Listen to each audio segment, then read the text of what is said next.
So I want to continue on the previous story that I told you. Yes, it was the middle of COVID. I was not feeling sick. I was feeling very, very healthy and strong, and all of us had gotten our COVID shots and there was no problem. But I hadn't had a medical checkup for a long time, probably a couple of years anyway. I used to always go to Bangkok to get my medical checkups to Bumrungrad Hospital. That was a very good hospital, and I had been going there to get checkups from time to time. A few years ago, I had an operation at Bumrungrad Hospital. There was cancer and my gallbladder was removed. So I just made it a habit. When I needed to get a medical checkup, I would go to Bumrungrad Hospital in Bangkok. But now it's the middle of COVID. It was very, very difficult to travel anywhere. So I thought, well, what's the difference? We've got a good hospital here. Royal Hospital has recently been built, and it's a very, very good hospital. I can just go there and get my medical checkup. Why not? And so I went and paid the money and got all ready for my checkup. The very first thing that they did was a chest x-ray. When they did the chest x-ray, they came to me and they said, you have a problem, we need to do an MRI, and it's going to cost you, I think it said like $800 or something.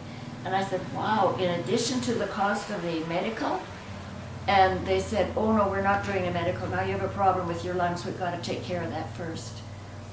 So when they did the MRI, they said, you have something wrong with your lung. It could be cancer.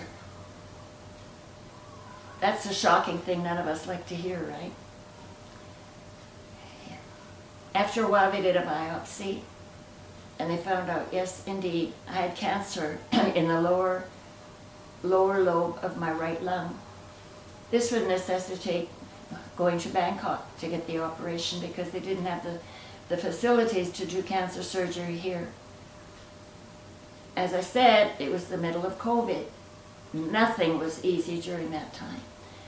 The planes were not flying regularly. You couldn't just jump on a plane and go to the hospital. No, no, no. You had to, first of all, choose a COVID quarantine hotel there in Bangkok.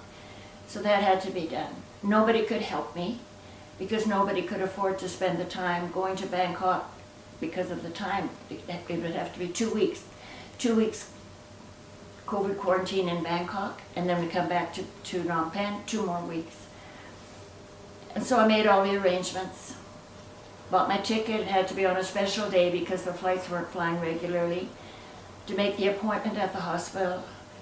And most of all, we had to have permission from the Thai embassy to go. All these things had to dovetail together. It was a huge thing, and I'm so grateful that the Lord helped me to make all those plans by myself. And so I was lined up to get on the plane, and I was thinking when I got to Bangkok I should probably have a wheelchair.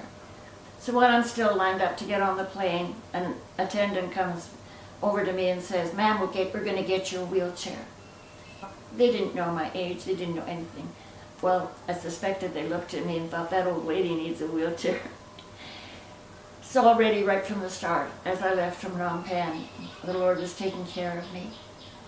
So I got to Bangkok and had to go immediately to the entrance where the people from the hotel were waiting with their van.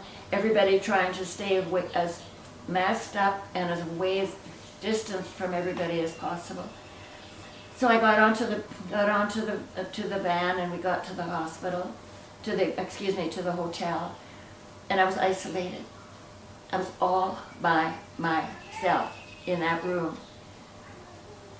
The Lord was with me. From the beginning, I wished for a bigger room. The room they put me in was kind of small and had extra beds in it. And so I asked, could I please have a better bed? And they said, well, you have to wait a few days.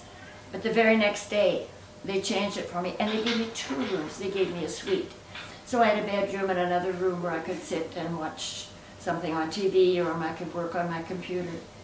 Already, again and again, the Lord was providing for me and making it as easy for me as He possibly could.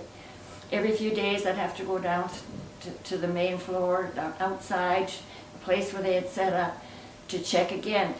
Was I positive for COVID yet or not? During that whole time, I remained negative. During that whole time, the Lord's presence was so real and so wonderful for me. I have a sweet friend in the States. Her name is Penny. And one day I got an email from Penny. I'm so glad it was her that had this dream and not me. She said, I had a dream about you. You were on kind of like a Disneyland movie dance floor. You were there, Marie, and Jesus was there. And Jesus came to you and he said to you, may I have this dance? And you said yes. Folks, that phrase, may I have this dance, was the question the Lord asked me about this whole process that I was going to go through, that I did not yet know was in my future, but that he knew and that he prepared me for.